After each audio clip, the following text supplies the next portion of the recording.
거짓 목사의 탈선은 무엇인가? 미가서 3장 1절로 12절. 종교라는 것은 아무리 시작이 바로 되었다 하더라도 그 지도자가 탈선할 때 그 종교는 오히려 불행을 가져오는 일이 되고 말 것이다. 정치라는 것은 가끔 변동할 수 있으나 종교라는 것은 도저히 변동할 수 없는 정확무오한 진리가 있기 때문이다.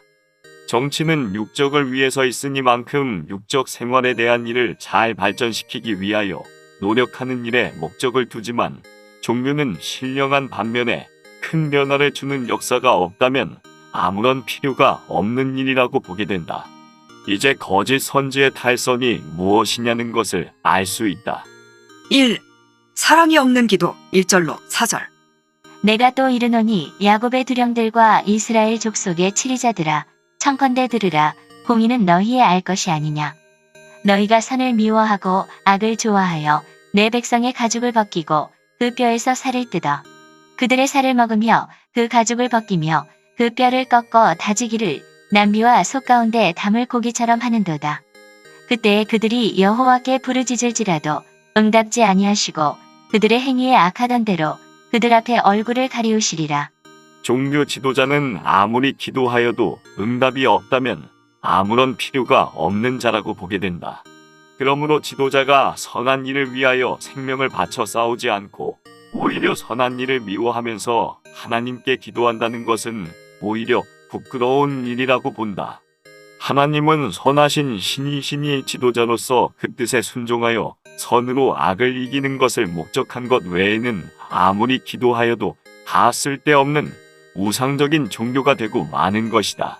금일에 어떤 종이 기도하여도 아무런 응답이 없는 종이라면 반성하여야 할 일이다. 공연히 이유 없이 다른 종을 이단이라고 하면서 기도하는 자는 하나님의 대적이 되는 일이니 도저히 그 기도를 받을 수 없다. 이것은 두 사람의 기도를 받을 수 없는 조건이 있다.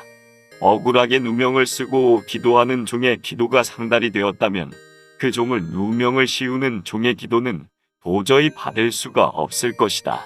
그러므로 바리새교인의 기도라는 것은 아무런 응답이 없고 무식한 사람들이지만, 사도들의 기도에는 응답의 역사가 있을 때 응답을 받지 못하는 바리새인들은 오히려 사도들의 역사를 반대하고 나섰던 것이다.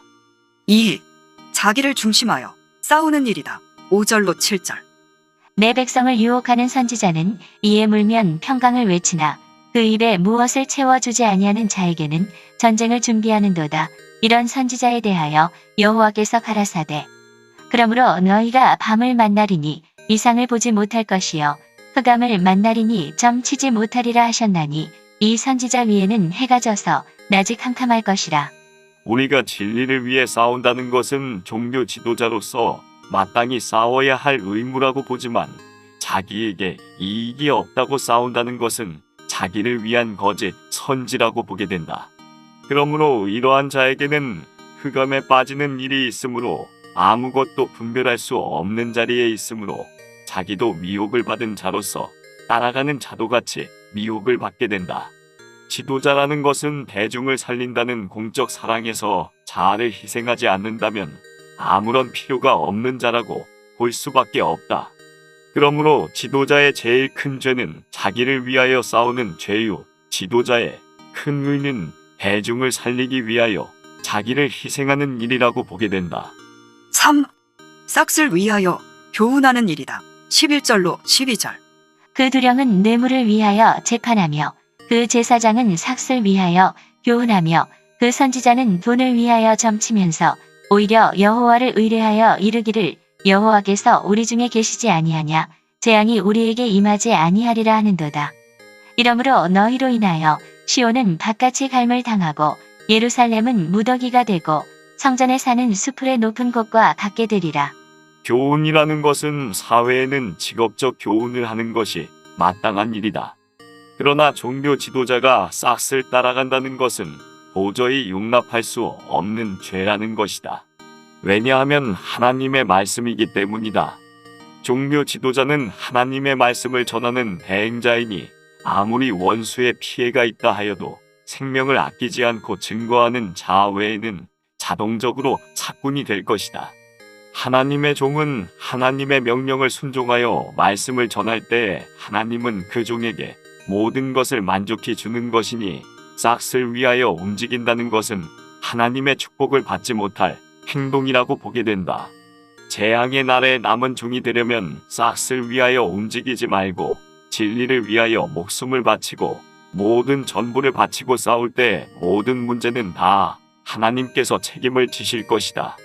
하나님의 진노는 싹을 위하여 교훈하는 자에게 오는 것이요.